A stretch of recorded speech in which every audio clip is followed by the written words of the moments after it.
Welcome back to the Saints and Alumni Show right here on WVCR 88.3 The Saint. I'm your host this week, Brandon Murphy, class of 2017 from the Office of Alumni Engagement. And this week, I'm joined by Michael Murphy, class of 1975, a reunion class ambassador for the class of 1975 for this upcoming Alumni Weekend, May 30th through June 1st. A reminder to everybody listening to the Saints and Alumni Show, a bi-weekly podcast highlighting members of the Siena community, that there's a few ways to listen. You can listen here on 88.3 The Saint, iHeartRadio, Spotify, Apple, and you can subscribe to the Siena Alumni YouTube channel to watch and listen to the complete selection of shows. It is a great day here. It's April. It's springtime. We're getting ready for Alumni Weekend, and there's so much to unpack. We have Mike in studio today. Mike, how was the winter? How are things going so far, and how are you doing today? Oh, things are great this winter, and I think it's a little dangerous to have two Murphys in the same room together. I know we could talk about the Murphy migration over here to the States and our history and tradition, but what we want to talk about today is the history and tradition of Siena College. And we want to talk about your journey first. And it's tradition on the show to talk about how our guests ended up at Siena. So can we take the clocks back to the early 1970s? Talk a little bit, Mike, about how you grew up locally, your family, and ultimately how Siena became number one on your list of colleges. Yeah, I mean, I grew up primarily in Castleton-on-Hudson, very, very large family. I have 10 brothers and sisters, and I was at St. John's Academy in Rensselaer when Harry Wood, a former director of admissions, came and recruited me from St. John's Academy. I'm the only sibling that went to Siena College, but I'm certainly glad that I ended up here. And Mike, we talked about this in the pre-interview that yes, you were a local high school student, but you wanted to get that full Siena experience, and you ultimately decided to live on campus. Can you give our listeners who are young alumni, say like me from the class of 2017, that may not know what campus looked like back then? Can you talk a little bit about living on campus and what that feel was like for you? Oh, yeah. I mean, my class was the first class that they actually allowed women into the dormitories. We had them on campus before then. Campus was quite small, a couple of the main buildings, a couple of dorms. Roger Bacon was here, but nearly everything that's on campus now was not on campus when I was there. So it was a great experience coming here to live. My parents were actually undergoing a messy divorce, so Siena actually became my family, both the faculty and staff and the students as well.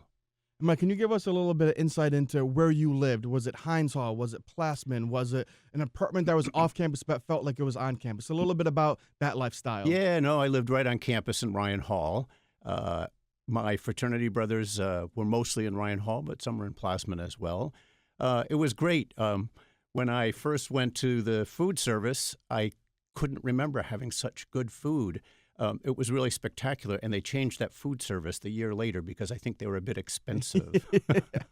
I remember when I was a freshman here, we had Taco Tuesday, Chicken Nugget Friday, and still as employees, Joe and I, we always go down on Fridays for Chicken Nugget Friday down in the dining hall, and we call it saga sitting. And it is always the best on a Friday or Sunday to sit down, talk with the friends, memories, storytelling, and all of those great experiences. And when we look overall big picture about the experiences as a Siena student, we like to break down the inside the classroom experiences and the outside of the classroom experiences. Mike, for you, can you talk a little bit about what you studied? Did you come in undeclared and switch? Did you have one set path? And can you highlight any professors or other community members that played an influential role with that academic experience? Sure. I had several interests when I came. I was primarily interested in becoming a French major. But then I took some biology, which I also loved, and figured out I probably could make a better living in the sciences. And Dr. Pat Brown, Patricia Brown, was my mentor here, and her husband actually ended up being my doctoral mentor. So that experience was really quite wonderful. I ended up minoring in French, majoring in biology, met a lot of folks that I still communicate with, including Ed Leroux. Outside of biology, I would say John Van Hook, Father John Van Hook, was my philosophy professor, and he was just spectacular as a professor, but also as an individual, and I kept up with philosophy even to this day. That's the one great thing about attending Siena College is it's a liberal arts institution, so you come in as a business major, but you're taking philosophy, you're taking a creative arts class, you're taking a religion class, and you're really getting a full education and experience inside of the classroom. And the class sizes at Siena, they're the average class size of 18, so you can build that one-on-one relationship with the professors and really have that community type feel. And then outside of the classroom at the same time, Siena, since 1975 has expanded the clubs and organizations on campus. Now in 2025, we have over 120 clubs and organizations on campus. Some of them being business fraternities, some of them being student events, student senate, service clubs. There's so much that students can do.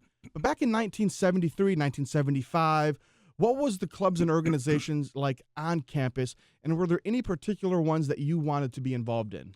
Well, I mean, you mentioned fraternities. I joined Kappa Omega Psi, and that was really quite wonderful. I'm still friendly with those guys. In fact, one of the guys most important in my life lives around the corner from me. I also was really interested in theater and music, so I joined the Little Theater here at Siena and did a number of productions. I even came back and did productions as an alumnus. And then in music, I joined the Siena Chorus, and I still sing actually with the Clare Singers here. This is the professional chamber chorus, and we actually are now in rehearsal with the community choruses and with the Siena choruses to do a contemporary requiem mass. And Mike, we're about halfway through the first segment of today's show, and I want to kind of spend the second half of the segment breaking down a little bit on those 3 clubs and organizations that you involved in, and give our listeners a little bit more insight into what actually were like with the meetings, some of the events that were put on. And the first one I want to talk about is that Kappa Omega that you were involved in. Great. Was it something that students had to apply to be in? Did you sign up and go to a meeting? Did alumni come back and were you able to network? Kind of what was it like to be in that club? Yeah, I mean, it was sort of a traditional entry into a fraternity in those days. So there was a period where you had to apply. There certainly was a hazing period that happened. But the fraternity, I already knew many of the guys, and I liked them quite a bit. They were in a number of athletic programs. I was not. They were. And they did a fair amount of community service as well, but a lot of it was socialization. And at that time, of course, the drinking age was 18, and Siena had a Rathskeller, and we spent a fair amount of time there. That's the dream that Joe and I have, as well as the Siena Beverage Institute, which is a new academic club under the umbrella of the Center for Undergraduate Research and Creative Activity, is to bring a bar-type atmosphere back to campus in an educational style setting. And SBI does a fantastic job with their tastings and educating students and alumni on how to drink and network in a professional manner. And then the second one that you mentioned was Stage 3. Recently, Stage 3 and the Creative Arts Department at Siena has really expanded. We have a brand new major in design and technology and theater, performance, and management. And a couple of months ago, Joe and I had another alum on the podcast who actually produces out in California and comes on Zoom every now and then and speaks to those creative arts students. But in 1970, again, we go back to this historical perspective. What was Stage 3 like on campus? Where was it located? And any significant plays or productions that you actually played a part in? Yeah, I mean, it was really small then, both in terms of the theater size, which was in the basement of where your dining hall is now. It was quite small, but we did do some fairly interesting productions. The first production I was in was Shakespeare's Twelfth Night. Another production that was much, much larger was Cabaret. So they were really quite ambitious, and Father Vianney Devlin was our mentor at that time in the theater. So quite different from the theater today. I'm glad you mentioned the new major. I think that's spectacular. I came back and did a production of parts of Penzance here at Siena, and we actually took it to Cohoes Music Hall and performed it there. And the last question that I have for you today, Mike, in the first segment is to kind of give us a little bit more additional detail on the role that music played in your life at Siena and some of the shows and productions that maybe you were a part of. Were you singing in the chapel? Were you singing on-campus events hosted by resident halls? What was that music experience like for you and the kind of music that you were playing with the college? Yeah, in addition to musical theater, which I really, really loved, the chorus was really quite involved. Judson Rand was our choral director at the time. We sang in a lot of different locations. In fact, the Siena students were invited to join the main chorus in Albany, Capitol Hill Choral Society. And we had a spectacular time, and that's where I fell in love. And I know that's a great prelude into what we're going to talk about in the second segment of today's show. Falling in love, a 50th wedding anniversary, a 50th reunion anniversary, your professional path after Siena, and so much more that we're going to dive into in the second segment of the show. Stay with us. We'll be right back here on WVCR 88.3 The Saint. Welcome back to the Saints and Alumni Show right here on WVCR 88.3 The Saint. I'm your host this week, Brandon Murphy, class of 2017 from the Office of Alumni Engagement. And this week I'm joined by Michael Murphy, class of 1975, and a reunion class ambassador for this upcoming alumni weekend, May 30th through June 1st. We have a lot to dive into about Alumni Weekend and the significance of alumni coming back and celebrating that proud tradition. But before we get to 50-year celebration, we got to begin the journey now after graduating from Siena. And we know that Siena students don't want to leave campus, but they eventually have to when they graduate in May. Mike, for you, can you walk us through a little bit about your senior year, what you were looking at doing next, and ultimately what that decision was for you academically and professionally? Yeah, I mean, as a scientist, I was really interested in going into the research professions. So I actually became a researcher at University at Albany with my future PhD mentor, Dr. Stephen Brown, and was there for quite a long period, almost 5 years. And during that time, I completed a master's at the College of St. Rose, also in biology. And then I decided I really liked teaching. So I left that program and went into my doctoral program at the University at Albany, where I majored in biology with an emphasis on research in kidney function as well. And then I became a faculty member at SUNY Cobleskill and developed their baccalaureate program in biotechnology. At the same time, because there's a lot of controversy in biotechnology, I was interested in ethics, so got some training in ethics.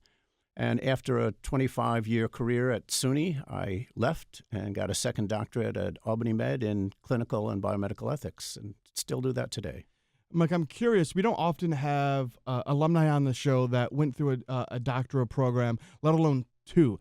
Can you walk us through a little bit about the differences between the undergraduate degree that you received at Siena and a little bit of the demand and the workload and the research that was being done at the doctorate level when you were receiving those two different degrees? Yeah, typically undergraduate work is largely classroom-based. Some of it can be laboratory-based, and certainly Siena has great research students here.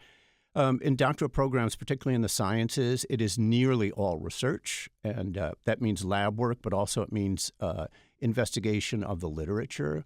And so there's a lot of hands-on. I actually became an expert in microsurgery so that I could work on bird embryos when they were still in the shell and study their kidney function.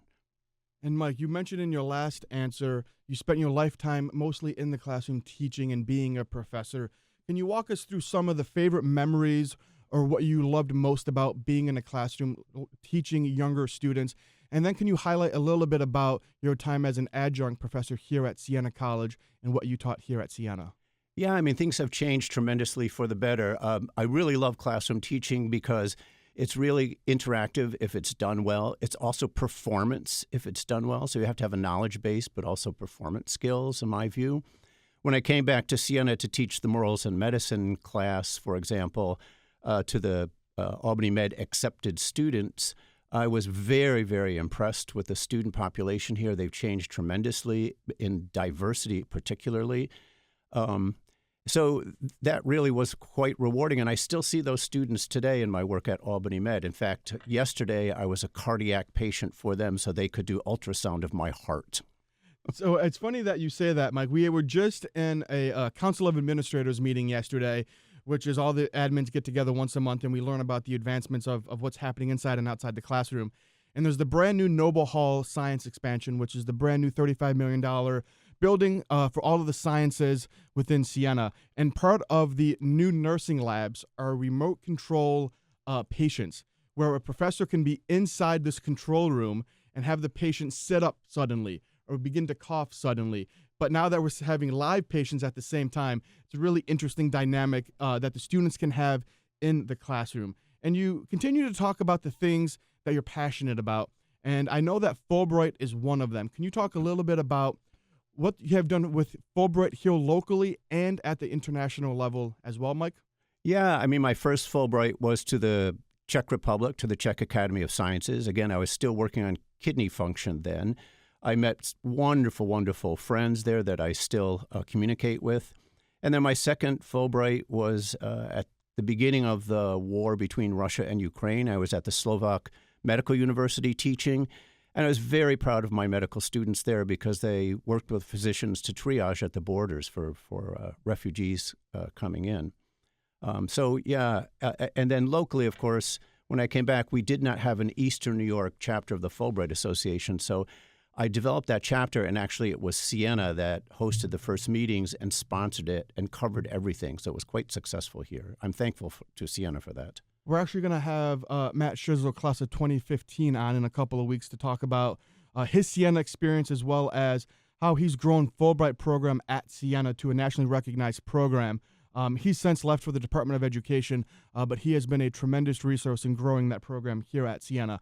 I do want to unpack a little bit about your time over abroad at the border with Ukraine. Were you with the Albany med students that you were bringing over, or were you working with international med students in Ukraine itself, and how did that come about with those students? Yeah, the latter. I was with international students who came to Bratislava to study medicine. So they came from quite a number of countries, mostly Western and Central Europe, but some from further. I had several Middle Eastern students as well. So there's good diversity, both gender diversity, religious diversity, cultural diversity. And that was very helpful when we worked with the Ukrainian refugees. And now we're about halfway through the second segment of today's show. We want to unpack a little bit about the 50th anniversaries. The first one I want to highlight, Mike, is the 50th wedding anniversary for you and your love story. Can you walk us through a little bit about how you met Peter and the life that you have shared together through the years? Yeah, when we were invited to join Capitol Hill Choral Society, Peter was actually the bass section leader. He teased me terribly every week. I wouldn't speak to him for the first 3 months. But then I realized not only was he handsome, but he was kind of interesting and a wicked sense of humor. So that was 50 years ago this coming fall. It's not 50 years of marriage because, of course, same-sex marriages were not allowed.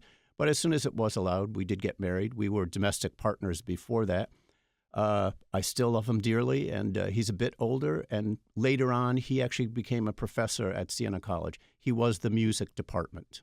And you talked with me in the pre-interview about the amazing places that life has brought you to. Some of it has been because of Siena, too. And Peter, as the professor here, had these international music trips that he would bring Siena students on. And I believe that you would go on those trips as well. Mike, can you talk us a little bit about what that trip was and maybe some of the highlighted places that you went to with him and the students? Yeah, when Peter was a professor here, he formed the Siena Opera Club. It had at one time over 400 members, largely community, but many, many former Siena students.